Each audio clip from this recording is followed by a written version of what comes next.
As we continue in our series this morning, Faith That Grows Us, we're going to be looking at 1 Corinthians chapter 10, verses 1 through 13. And I know it's only 13 verses, but there's so much packed in here, and so I'm going to apologize now. It may be long. I'm going to try not to go long, but it may be long. And in fact, there's actually a bonus sermon at the end, so you're going to get two for the price of one today.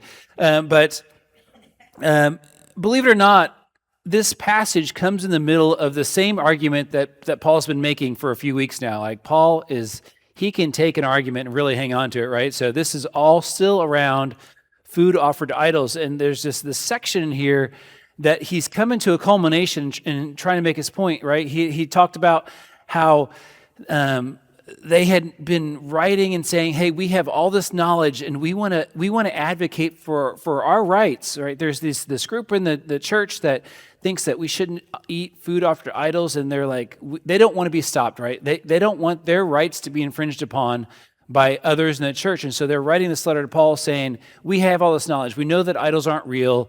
We want our rights. We want to be able to eat this food. This is good food. The meat is good, right? I mean, for those that like meat, like I do, a good cut of meat is good. And they're not getting that in Corinth, right? There's no refrigeration. So most people that are getting meat, it's dehydrated or processed in some way so it lasts longer. So to get fresh meat was a delicacy. And so they really wanted that. And they're like, why should I give that up? Because someone else in the church is offended by it. And so that was their purpose of writing this letter. And so Paul was addressing that going, your focus is on the wrong thing. Your focus is on what you can get out of this, right?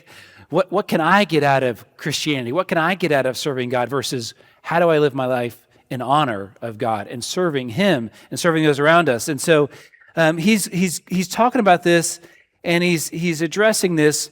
Then he switches here and trying to help them to not think about the Christian life as being centered on themselves. It's not about demanding their rights, pursuing personal gratification. It's about loving others, pursuing holiness, and living in a way that reflects the gospel.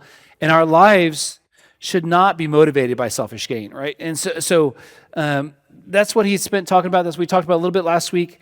And he went into an example of his own life and how he had lived his life in this manner and giving up his rights for the sake of the gospel, being motivated by the gospel and serving others and for the good of others. And so as we come to chapter 10, it's kind of all coming to a head and he's putting it all together. And he really wants the Corinthians, the church there, to understand and see where their attitudes and their actions are leading them, because it's leading them down a dangerous path. And honestly, we've seen, as we've talked about them, we've seen struggles that they've had, right? We've seen them, there's all this disputing and fighting over whose teacher is better. Like, I'm on team Paul, I'm on team Apollos, and they're trying to jockey for social status based on their teachers. They have this issue with pride and arrogance that's going on. They've been tolerating some extreme sexual immorality in the church. They're grumbling against leadership, right? They're complaining about Paul at times, and now there's this fixation on their personal rights over and above caring about others, right? That's the mood of the church. That's the attitude of the church, and Paul wants to connect him to this is a problem. And it's not just a problem as an individual we need to try to do better, but what is the root of the problem? And so he does something interesting. He turns to Israel, the nation of Israel, as an example. And he's going to point back to them about, hey, I want to give you a warning based on how they behaved, how they lived, and what was the outcome, right? And so he's going to point back to this time in Exodus. We read about it. We studied it actually just last year. We went through Exodus, if you guys remember. And so we're going to touch on some of those things, some things that happened. And this idea that even though they were, Israel was surrounded by all these spiritual experiences and spiritual activity, God was still not pleased with them. And that really brings us to this big idea today as we talk about a faith that grows us. And I want us to capture this, and I'm going to have it put up on the screen. This is the first time I've done this. But the big idea is that a mature faith is more than spiritual activity.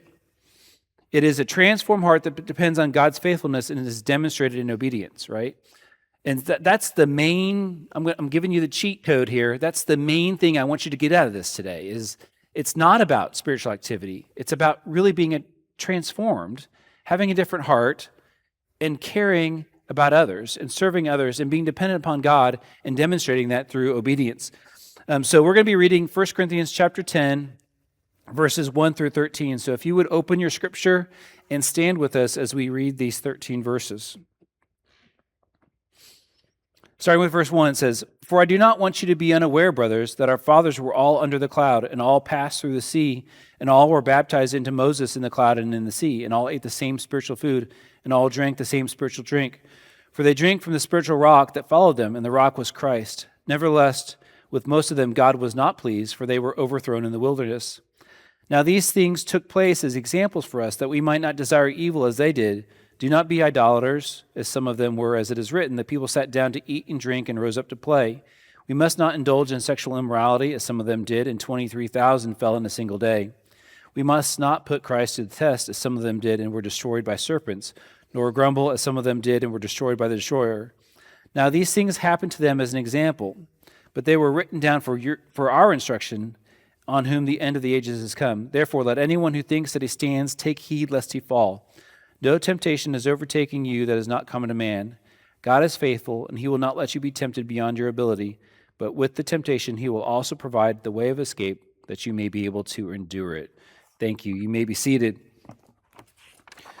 So as we examine this passage and dive into this big idea, again, that mature faith is more than spiritual activity, that it's a transformed heart that depends on God's faithfulness and is demonstrated in obedience, I want us to look at 3 points. And the first point I want us to see here, it's pretty straightforward. Spiritual activity alone does not please God. So as he wrapped up chapter 9, which ended with, talking about running the race. And so I do not run aimlessly, do not box as one beating the air, but I discipline my body and keep it under control, lest after preaching to others, I myself should be disqualified, right? So he'd been talking about how the importance of self-denial and self-control and self-discipline was in the Christian life. Those things, right? He pointed back to the running a race, and that if those runners that run to win, they exert self-control. They discipline their bodies to make sure that they can do the things they need to do, that they are trained well to run well and finish the race and win the race. And so then he goes on and goes into chapter 10 and continues the same thought and brings this example for them to consider. So this is not like a new thought. It's a continuation of this idea of not being disqualified. And so he says, "For I don't want you to be unaware, brothers, that our fathers..." And the reason I stopped there is, did you guys catch that? He said, "For our fathers." So I don't know if anybody's reading this and who he's writing to, right? It's the Corinthian church. You guys know who makes up the Corinthian church? Greeks, Gentiles, right? You get this, that he's telling them that our fathers, the nation of Israel, this is another. You're going to get a couple of these today, these side points that are not part of the main message, but it's pretty cool. There's a lot of theology in here. That believers, whether Jew or Gentile, are connected to the nation of Israel. We have the same spiritual ancestry as the Israelites. Our fathers, Abraham, Isaac, Jacob, right? Moses. He's telling them those are your fathers as well. This is not an accident. He's connecting them that they are children of the promise, just like you, believers, are children of the promise, right? And so he connects by saying our fathers. Anyway, that's the side note. He's making this connection, and then he goes on to describe some very specific things that their fathers experienced, right? And so he points to that they were under the cloud. And if you remember in studying in Exodus, right, what this is referring to, this right after the Passover and that night, the 10th plague, where they leave Egypt and they're on their way to the Promised Land, and the Egyptian army starts following them. Do you guys remember what appears? Right, a cloud appears. Exodus 13, 21 through 22. It says, "And the Lord went before them by day in a pillar of cloud to lead them along the way, and by night in a pillar of fire." So the Lord's presence, this pillar of cloud, is the Lord's presence. So our fathers were all under the cloud. They were all in the Lord's presence, right? constantly. The Lord was there. And when the cloud lifted up and moved, they followed, right? This is what the nation of Israel did, ended up doing for 40 years in the wilderness as they are following this cloud. They were all under the cloud, and it says, and all passed through the sea. And right, you get that reference too, right? What did they do? The parting of the Red Sea, they passed through on dry ground, that God delivered them through the Red Sea. All right? They make it through, the Egyptian army follows them, and then God brings the water back down and destroys the whole Egyptian army. So God delivers them through the Red Sea. And so as they all passed through the sea, and all were baptized into Moses in the cloud and the sea. I don't know about you guys. There's you're like, what? They were baptized into Moses? What does that mean? The word baptized wasn't even something you see in the Old Testament. So what is Paul doing here? And what is baptism? Right? It's this public profession, the way we are identified as believers, the way we are identified as being children of the promise. And Paul is he purposely uses this term baptized to describe what happened to the Israelites as they were through the Red Sea, that they were identified as being a nation of God, right? God's chosen people. In fact, the nations around them all knew who they were because of this, right? We saw it when they were in Jericho and the spies went in, and Rahab, right? Rahab meets them and says, like, we're all afraid of you because God rescued you through the sea. They knew, that's how they knew him. Years later, the Philistines even knew who the nation of Israel was because of this, right? And so this was how they were known. And so Paul is making this connection, is that was almost like their public identification as being children of God. What is our public identification of being children of God? Baptism, right? He's making this connection. So, and they were all baptized into Moses in the cloud and in the sea. He's making this connection and making sure that they understand that there is a connection there. And so identifying them as God's covenant people again, and who had been delivered from the bondage of sin, just like we are God's covenant people who had been delivered from the bondage of sin, right? This is this glorious picture that's painted here in this letter that you can just almost skirt over and miss. But then it goes on, it says, then they all ate the same spiritual food. Again, in Exodus, we remember that how did God provide for them? With manna, right? He provided manna 6 days a week. He provided this for them, and on the seventh day, they were on the sixth day. They're supposed to collect enough for 2 days, and so not only was there God's provision, but this visible dependence upon God and God's faithfulness. Again, for the whole time they're in the wilderness for 40 years, God's doing this, and then he goes on and says, "And all drank the same spiritual drink, for they drank from the spiritual rock that followed them. The rock was Christ." We cannot. We could have spent probably 3 weeks here, and so I hope you guys are just getting this, and then maybe on Wednesday night, if you guys want to dig into some of this a little bit more, but they all drank from the spiritual water. And so you remember also in the wilderness, there's a couple times where they didn't have water, and what happened? So there's at least 2 occasions where water came from a rock. We see it in Exodus 17. We see it again in Numbers 20, where God provided water out of a rock. But that's just like the spiritual or the physical representation of God providing for them all throughout their wilderness, right? Their needs, everything they needed to live. Water is a representative of life. But do you guys get who the rock was? You guys get this? Like this is pretty cool. Paul says the rock was Christ. Christ was the one providing for the Israelites in the wilderness. Is that not amazing? When we read the Old Testament, we study the Old Testament, we always say, we look at how God provided and God provided, and that's what the Old Testament says. Paul makes this statement that says, yes, it was God, but it was Christ. Christ was active in providing and being that source of provision for the Israelites. And so, just like the Israelites, the source of all of our provisions is Christ. He is our rock, not just rock as in foundation, but rock as in source of life, source of water, right? He's our rock. He's our deliverance. And the people of Israel were all participants in these wonderful spiritual things, right? They identified with Moses. They were led by God and Christ. They participated in bread from heaven. They drank from the spiritual rocks. All these things. Think about all the things that happened to the Israelites. Every day that they lived, they saw miracles. Every single day for 40 years, they saw miracles. And you guys remember, like, when we studied what we saw, we were like, why are they acting that way, right? Now look at verse 5. It says, nevertheless, with most of them, God was not pleased, for they were overthrown in the wilderness.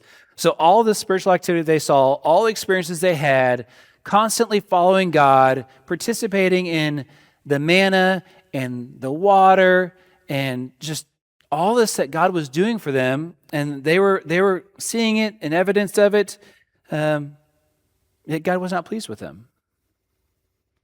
How do we know that? Because he says they were overthrown in the wilderness. That's a nice way of saying they all died, right? There was Israelite bodies strewn throughout the wilderness, right? And constantly they kept messing up. I remember when we studied Exodus, and oftentimes we do this, we go back and we read what the Israelites did, and we're like, how could they, 3 days after seeing the Red Sea parted, and they get to the other side, and they're like, woe is me. What are we going to do? There's no water. We should have just stayed in Egypt. We could have died in comfort there. Right? And we're like, what are they thinking? Why are they acting this way? The question is, are we any different? Do we not see more miracles every day than they do? Like, if you stop and think about it, every life here is a miracle. The fact that God saved each of us individually is a miracle. Eternal life is a miracle. Yet we're not any different than the Israelites, right? And so Paul is saying, hey, look at this, look at them, look at the nation of Israel, look at our fathers, and look at this example they set for us. Do you guys get that spiritual? And Paul's saying this. Do you guys get that spiritual activity, spiritual experiences, is not enough to please God? You could go to church every week. You could read your Bible every day. You could put a cross sticker on your car. You could get a cross sticker or a cross tattoo on your arm, right? That's you see a lot of those nowadays. Wear a cross necklace, right? You can do all these spiritual things, yet not please God. There's a lot of people that go to church every week, then live unlike they've ever been to church before the rest of the week. And they're like, well, I'll just go to church and that'll fix it. If I go to church enough, surely God will be pleased with me. Sorry to say, that's not going to do it. I'm not saying that's wrong. I'm not saying going to church is a bad thing. But if spiritual activity all alone will not please God, you can go, like I said, you can go to church every week. You can read your Bible every day. You can quote the Lord's Prayer every day. But if outside of that, you're just living your life for yourself, like the Corinthians were doing, you're missing the mark. And so what we're seeing is the way the Corinthians were behaving, it's really revealing what's in their heart, is it not? Is that not what our actions do? And that leads us to the second point, is sinful actions will reveal your heart. In verses 6 through 10 here, it says, now these things took place as examples for us that we might not desire evil as they do. It's a warning, right? There's a warning here. It says, do not be idolaters. So he's going to point back to all these things they did. And he refers to some specific things that we're not going to have time to go through all of them. But if you might recognize some of these things as we were reading them, if you think back to our study in Exodus, right? It says, do not be idolaters, as some of them were, as it was written. The people sat down to eat and drink and rose up to play. That was the golden calf scene at the foot of Mount Sinai. That's what that's referring to. We must not indulge in sexual immorality as some of them did, and 23,000 fell in a single day. You can go back and read about that in the Old Testament. We must not put Christ to the test as some of the dead and were destroyed by serpents. You can go back and read that, right? And then that's when the serpent and the staff, God provides a deliverance that way. Nor grumble, which the Israelites had perfected the art of grumbling, right? Nor grumble as some of them did and were destroyed by the destroyer. So he lists all these things that they did. But as I was reading it, what I thought about was it's not far from what the Corinthians were doing. It's very, very similar, right? We've talked about how they were allowing sexual immorality in the church. They were not addressing it, so they have a problem with sexual immorality. I argue that they have a problem with idolatry. Not so much that they're building golden calves, but their focus, their God, is on pleasing themselves, right? You see that in their question here. Like, well, we have all this knowledge. Why can't we eat this food? It's all about me and what I want. Don't let these other believers infringe on my rights. Paul, I need you to tell them to stop, right? They're serving themselves. They're making their own desires an idol. They're grumbling and complaining. They had complained again about this idea, these other believers, that really it was a complaint. Like they're not letting us eat. They're telling us we're doing wrong stuff and it's causing problems. Or they're grumbling and complaining about Paul and the fact that he's not paid or he's not eloquent, right? There's these things going on. So they're going down the same path as the Israelites did. And all these things, they were putting Christ to the test. I want to talk about that for a second. When we say putting Christ to the test, what does that mean? What could putting Christ to the test mean? I think when it comes down to it, what it means is taking advantage of the grace God's given us. Going, I can do, hey, this freedom we have in Christ, we've been forgiven of our sins, right? I mean, I'm not going to get punished for my sin. I'm going to go to heaven someday. Check. I get to go do whatever I want. I get to go live however I want because I'm forgiven. And taking advantage of the fact that we have grace and going, I'm gonna put God to the test and go, or put Christ to the test and see how much I can get away with. That's what putting Christ to the test means. Can I keep doing the sin and get away with it? Can I keep living this way? Whether they're consciously doing it or not, they're testing Christ here. And Paul's saying, do you see this? This is an example to you that you're going down the same path the Israelites were going down, which was a path of destruction. God was not pleased with them. The question is, how do you take for granted the grace of God in your life? What does that look like? Are you putting Christ to the test? Are you grumbling and complaining about your lot in life, right? Woe is me. Look at everybody else. My life is horrible. I want to complain about where I'm at in my life. Well, I get it. I get it. It's not right. But do you understand what my past looked like? Right? Is that not what we do in our culture today? We use our past to excuse our behavior nowadays. And so, are you putting Christ to the test in that? Do you, maybe you long for the days that you're just tired of fighting, you just long for the days when you could just live however you wanted and not feel guilty.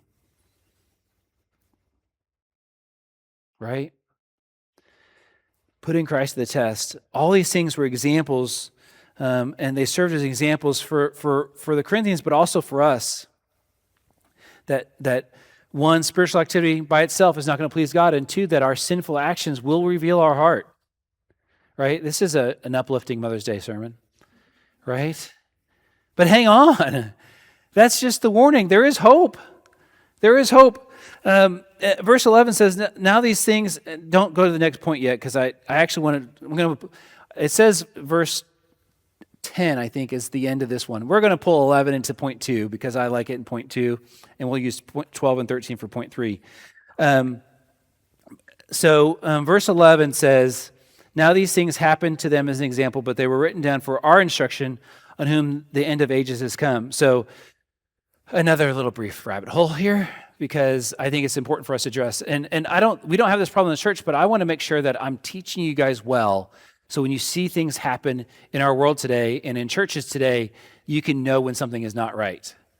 There is a very famous pastor that about 10 years ago came out and decided to say that, hey, we should not be teaching the Old Testament. We need to break the Old Testament and the New Testament apart. And we should only focus on the New Testament because that's where God's love is taught. That's where people that are lost can connect to. They don't understand the Old Testament. We just need to not teach it. And I'm going to tell you right now that is not from God. Because what does this say? Now these things happened. He's pointing back to the Old Testament, to the book of Exodus and book of Numbers, right? As examples, but they were written down for our instruction. Paul, under the divine inspiration of the Holy Spirit, said the Old Testament, specifically here Exodus and Numbers, was written for our instruction. That means us today, not just the church in Corinth. There's no difference. We're in the same age. We're in the church age. We have the same expectations. That Old Testament was written for our instruction today, just as much as it was for theirs. So if you're in a church that refuses to teach the Old Testament, I would warn you to find another church. And don't listen to those pastors. Anyway, back to... And so we see that it's important that we look back at this example. Let's see. So Paul comes to the climax. We get to verses 12 and 13. This is where the tide turns from this like depressing sermon that Pastor Ryan's been teaching to hope and encouragement, because we don't sit here in the warning and the example and in the like, I just need to do better, right? I need to be a better person. I need to make sure I don't sin. I need to do it right. That is not the lesson we're teaching today, right? Yes, we need to have better outcomes, but it's not, I need to try harder, because if we just try harder, we're not going to make it. So we see here in verse 12, it says, therefore, let anyone who thinks he stands take heed lest he fall. So the church in Corinth had this issue with pride, right? I already said that they had talked about how they had all this knowledge. Like, we have all this knowledge. We can eat food offered to idols. That's okay, because we're knowledgeable now. We're so smart. We know our Bible so well that we can do this, right? In a few weeks, we're going to see that they had pride in their spiritual gifts. They were a church that was gifted. They had a lot of spiritual gifts, and they're like, look at us. We got some really cool spiritual gifts. We're pretty special, right? We see this, the general undertone as they're boasting in their teachers, as all about, look at my social status. I'm important. I'm an important person in our culture and in our society, and I'm smart because I know the Bible, and right, all these, and look at these great gifts, and they're feeling pretty proud of their spiritual activity. And it says, let anyone who thinks he stands take heed lest he fall. If you're relying on yourself and your own abilities and you're proudful about it, right, you're running in danger of falling into running face first into some temptation that's going to get you. And I thought you said this was going to get encouraging. Just hold on, we're getting there. Then we get to verse 13, which is I'm going to take. This is your bonus sermon, because we're going to take verse 13, because it could be preached all by itself, and you'll actually get a bonus outline here. So get your pens ready. There's 3 points I'm going to go through for verse 13. So as we get to verse 13, this pinnacle of the passage he's writing, it's a verse that we've probably heard often, so as we look at this, there's something I want us to remember, the big idea we had, because this is going to get us back to our big idea, that mature faith is more than spiritual activity, is a transformed heart that depends on God's faithfulness and is demonstrated in obedience. So with that in mind, right, we all recognize, just like the Corinthians, that we're going to face temptation. Temptation is going to come. It probably comes daily, right? And so what do we do with this? If we see these Corinthians that have all these good things spiritually, so-called spiritually happening, but yet they're falling into temptation, right? They're going to church every week. They're active in their church family. They're going to small group. They're even participating in the Lord's Supper. Now they're getting drunk when anyway, they've got problems, but they're participating in the Lord's Supper, but yet they're still falling into temptation. They have all these problems because they think they're all that. And they think, because I do all these spiritual things, I'm good. Look how spiritual I am, right? And that danger that they're falling into. And so he wants to connect him to this.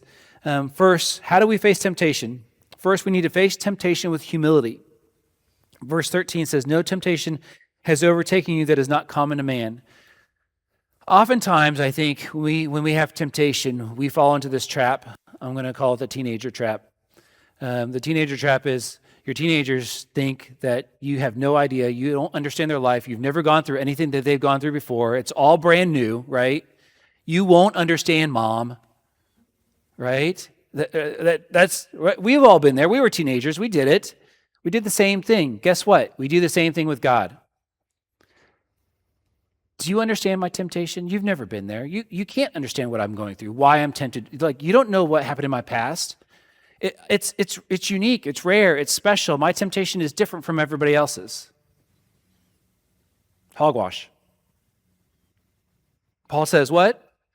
No temptation has come except that is common to man. Common. Not just like occasional, common. You guys get this, right? The temptations that I experience, that you experience, common. We all experience it. No temptation has overtaken you that is not common to man. You don't get this, don't play this victim, but do you know what my childhood was like? Right? I struggle with anger and whatever because childhood was bad, and so I get it. You may be tempted with it, but guess what? It's not rare. You're not the first person to face it. It's common to man. We want to make our temptations special and unique, and we need to understand that. What's funny is it seems kind of weird. You're like, is that really humility? It is. If you're thinking that your temptation is uncommon, you're not being very humble because you're thinking you're special. Satan has a target on my back. He's really after me. I know there's 8 billion people in the world, but he's after me, and he's given me this one temptation that he's given nobody else. That's a very prideful way of thinking about sin and temptation. So you have to face temptation with humility. And so so not only do we face temptation with humility, but we face temptation, second point, with hope. It says, God is faithful. Amen, right? And he will not let you be tempted beyond your ability. Like you're sitting all here and you're hearing about this temptation. You think all these temptations are horrible. And yes, there's a lot of them, and there's hope. God is what? He's faithful. And he will what? Not let you be tempted beyond your ability. You believe that? Most time, except for when you're going through the temptation, you're like, I can't do this. This verse often is taken out of context, and you hear people say that, God will give you never more than you can handle. This is specifically talking about temptation, not talking about trials and troubles, right? Specifically talking about temptation. But that should be an encouragement. He's not going to allow you to be tempted beyond your ability. Isn't that crazy, thinking about that? But we sometimes lose hope and we think we can't resist, right? We see it even in the way our culture and our society and now our churches are sometimes starting to describe temptation, right? You were born this way. You have no hope, right? That's that. Satan has poured this lie into our culture by saying, we're going to encourage you by telling you were born this way. But that is not encouragement. That is removing all hope that you can change it. It's a lie straight from hell. It removes hope from people that need hope. You've also heard stuff like, well, addiction is genetic. Again, I know it's hard. I'm not saying that these things aren't hard. I'm not saying that if you have addiction or alcoholism or struggle with drugs, I'm not saying those things aren't hard. But I am saying that he won't let you be tempted beyond your ability. There's hope. Our culture wants to tell you that there's not. Just give in. It's okay. You'll be happier if you just give in to this sin. This is the way to be happy. And then they try to twist statistics to make it sound like it. It's a lie. We have hope. God is faithful, and he will not let you be tempted beyond your ability. When you're struggling with something, when you're struggling with that sin that keeps coming back over and over and over again, that temptation that keeps coming back, go to this verse. There is hope here. God is faithful. He will not let you be tempted beyond your ability. So we see that when we face temptation, we have to face temptation with humility. We have to face temptation with hope. And the last thing was we have to face temptation with help. It says, but with the temptation. So this is like, you guys get this. Like, it says first, he says, God is faithful. He will not let you be tempted beyond your ability. But if that's not enough, but with the temptation, he will also provide a way of escape that you may be able to endure it. God also provides a way of escape.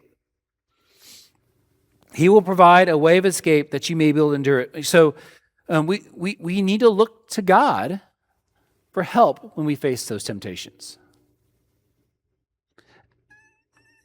So you're sitting there going, well, okay, Pastor Ryan, what does help look like? What is that, like, how do I, like, I mean, I don't know about you guys, when I've been in the middle of temptation, sometimes you're like, what does help look like? I don't know. It can look like a lot of things. It can look like an accountability partner. It can look like, if you're struggling with anger, getting up and leaving the room and giving yourself some space, right? Like, I don't want to lose my temper again. I need to step away for a minute. I need to take a walk. I need to maybe go turn on some praise music, right? There's no formula here, right? We can't put a formula on God, but it says God will also provide the way of escape. So what I say is, no matter what you need, those things, those little steps you may try that you know maybe will help you, but in that you also need to pray and ask God for help. And guess what? He will answer. And I have proof. I'm bringing the proof today. 1 John chapter 5, verses 14 and 15.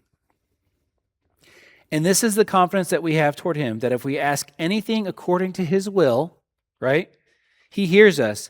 And if we know that he hears us in whatever we ask, we know that we have the request that we have asked for of him. He says, God will provide, right? God says, I will provide a way of escape. His will is to provide you a way of escape. So if you're asking God for a way of escape, guess what? He's going to provide you a way of escape. Guaranteed. Promise. He tells us that. We ask anything according to his will. So I can't tell you specifically the steps you need to take for your specific life, your specific temptations, but I can tell you that God will provide a way of escape. Seek him, turn to him. Now, I do want to say, notice this, he says, he doesn't say that this is a way of escape, then we'll remove the temptation. Do you guys get this? He says that you may be able to endure it. So that word endure that we've translated the word endure it means to face and withstand with courage. That we can stand up to temptation with courage. That doesn't mean keeping ourselves in the middle of it, right? We may still need to escape the situation and provide a way of escape, but that temptation isn't necessarily gone. It's going to be weakened. It's going to lose its power, and we can stand with courage. It says that word endure also means to bear up underneath the weight of. He's going to hold us up underneath the weight of that temptation. And we can endure it. We can get to the other side without falling into that temptation. We need to remember we are not helpless or hopeless, right? This ultimately, this warning for Corinth and for us, one is that outward spiritual activity is not enough to please God. Church attendance, Bible knowledge, spiritual experience, ministry involvement, serving in the church, all those things are not, we don't do those to please God or to earn acceptance from God, right? We do them out of an overflow of gratefulness and love for Him and a desire to serve Him and a gospel motivation. Those things lead us to that action, yes. And so then our actions are going to reveal our heart. And so we have this hope in how we face temptation because we're all going to struggle with it.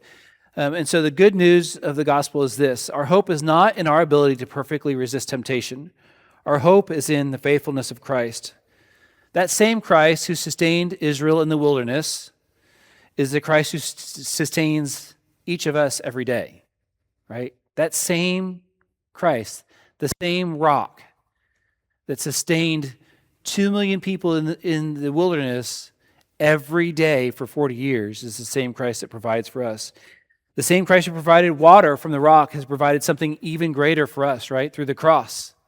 Forgiveness for our failures, grace for our weaknesses, and the strength and power to endure the temptation. So I want to make sure that you don't walk out of here thinking that I just need to try harder. Because that's not what I'm telling you guys today. Because if you walk out of here thinking, I just need to try harder to be a better person, I just need to try harder to resist that temptation, you're setting yourselves up for failure. What we need to do is walk out of here going, I trust God more. I need Him more. I'm going to rest in His faithfulness that He's promised to provide a way of escape and given me the strength to endure those things and to resist that temptation. We need to depend on His faithfulness. And when temptation comes, and it will, right? That we are not alone. God has not abandoned us in this fight. And He is there to, again, provide us a way of escape, to allow us to face temptation with humility and hope and help. Just realize on us depending on God and His faithfulness.